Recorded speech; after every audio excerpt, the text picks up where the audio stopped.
नमस्कार। जरा सोचिए, दो ऐसे देश जिनके बीच बॉर्डर पर सालों से टेंशन है, जिनकी आइडियोलॉजी मतलब सोचने का तरीका एक दूसरे से बिल्कुल अलग है, जमीन आसमान का फर्क है, और वो अचानक एक टेबल पर आमने सामने बैठकर बात करने लगते हैं। जी हाँ, बिल्कुल सही समझे। हम बात कर रहे हैं भारत की भारतीय जनता पार्टी और चीन की कम्युनिस्ट पार्टी की।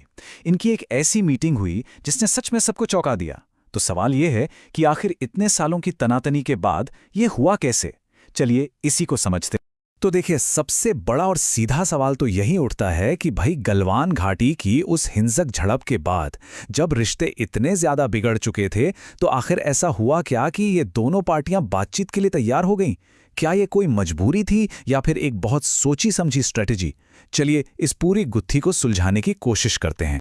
देखिए, इस मुलाकात तक पहुंचने की कहानी शुरू होती है जून 2020 की उस रात से, जब गलवान घाटी में हुई उस झड़प ने दोनों देशों के रिश्तों पर जैसे बर्फ ही जमा दी थी। लेकिन फिर धीरे धीरे ये बर्फ पिघलने लगी। अक्टूबर 2024 में ब्रिक्स समिट में जब पीएम मोदी और शी जिनपिंग मिले, तो एक हल्की सी उम्मीद जगी। इसके बाद कैलाश मानसरोवर यात्रा का दोबारा शुरू होना, मतलब ऐसे छोटे छोटे कदम उठाए गए, और इन्हीं कदमों ने इस बड़ी मीटिंग का रास्ता तैयार किया। तो चलिए सबसे पहले ये देखते हैं कि इस ऐतिहासिक बैठक में असल में हुआ क्या, कौन कौन थे, कौन किससे मिला, पूरी डिटेल में समझते हैं। अब देखिए, दिलचस्प बात यह है कि यह कोई नॉर्मल सरकारी मुलाकात नहीं थी। 6 साल के लंबे गैप के बाद चीन से एक बड़ा डेलीगेशन भारत आया, और उन्होंने सिर्फ बीजेपी के बड़े नेताओं से ही बात नहीं की, बल्कि वो बीजेपी के वैचारिक गुरु यानी आरएसएस और तो और विपक्षी पार्टी कांग्रेस के नेताओं से भी मिले। इससे एक बात तो साफ हो जाती है कि चीन सिर्फ सरकार से नहीं, बल्कि भारत के पूरे पॉलिटिकल सिस्टम को समझने की कोशिश कर रहा था। तो फिर सवाल ये उठता है कि आखिर इस मीटिंग की जरूरत पड़ी ही क्यों? ऑफिशियली इसके पीछे 5 बड़ी वजह गिनाई गईं। आइए एक एक करके इन पर नजर डालते हैं।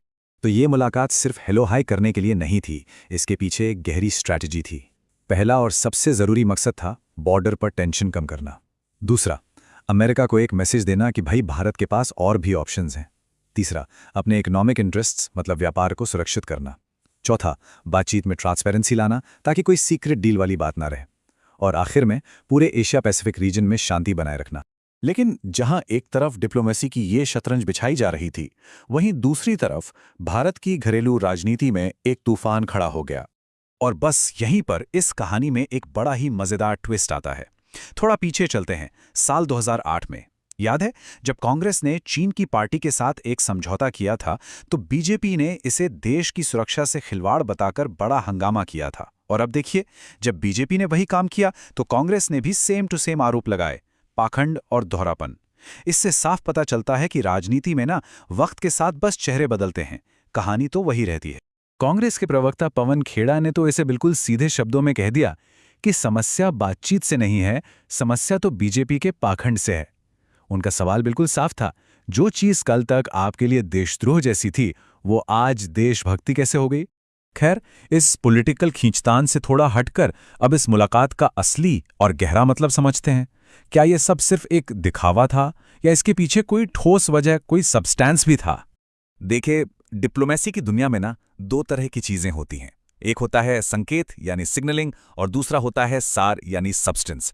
संकेत का मतलब है सिर्फ दिखावा, जैसे हाथ मिलाना, फोटो खिंचवाना, अच्छे अच्छे भाषण देना, इसमें कोई खास लागत नहीं लगती। और सार का मतलब होता है कोई ठोस एक्शन, जैसे बॉर्डर से सेना हटाना या कोई बड़ी ट्रेड डील करना, जिसे आप आसानी से वापस नहीं ले सकते। अब अगर हम हाल की घटनाओं को इस नजरिए से देखें, तो किसी समिट में फोटो खिंचवाना एक संकेत है, मतलब बस एक जेस्चर। लेकिन बॉर्डर पर पेट्रोलिंग को लेकर कोई समझौता करना एक सार है, ये एक ठोस कदम है।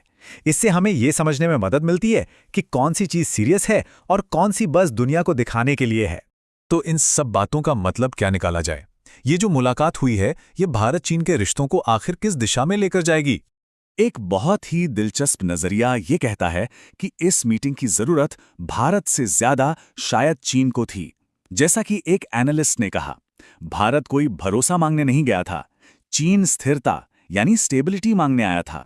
और इस तर्क के पीछे वजह यह है कि चीन अपनी अंदरूनी इकोनॉमिक प्रॉब्लम्स, दुनिया में घटते भरोसे और 2020 के बाद भारत के मजबूत और आक्रामक रुख की वजह से दबाव में था। मतलब ये मुलाकात शायद चीन की ताकत नहीं बल्कि उसकी मजबूरी का नतीजा हो सकती है। और आखिर में एक और नजरिया है जो कहता है कि ये सारे कदम असल में स्ट्रेटेजिक फायर ब्रेक की तरह हैं। मतलब जैसे जंगल में आग फैलने से रोकने के लिए बीच में एक लाइन बना दी जाती है।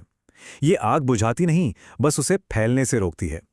इसका मतलब ये हुआ कि जो असली कंपटीशन है वो खत्म नहीं हुआ है, बस कुछ वक्त के लिए उस पर एक ब्रेक लगाया गया है। तो सवाल घूम फिर कर वहीं आ जाता है कि क्या ये दोस्ती के एक नए दौर की असली शुरुआत है या एक लंबी दुश्मनी के बीच में लिया गया सिर्फ एक छोटा सा ब्रेक। इसका जवाब तो शायद आने वाला वक्त ही देगा।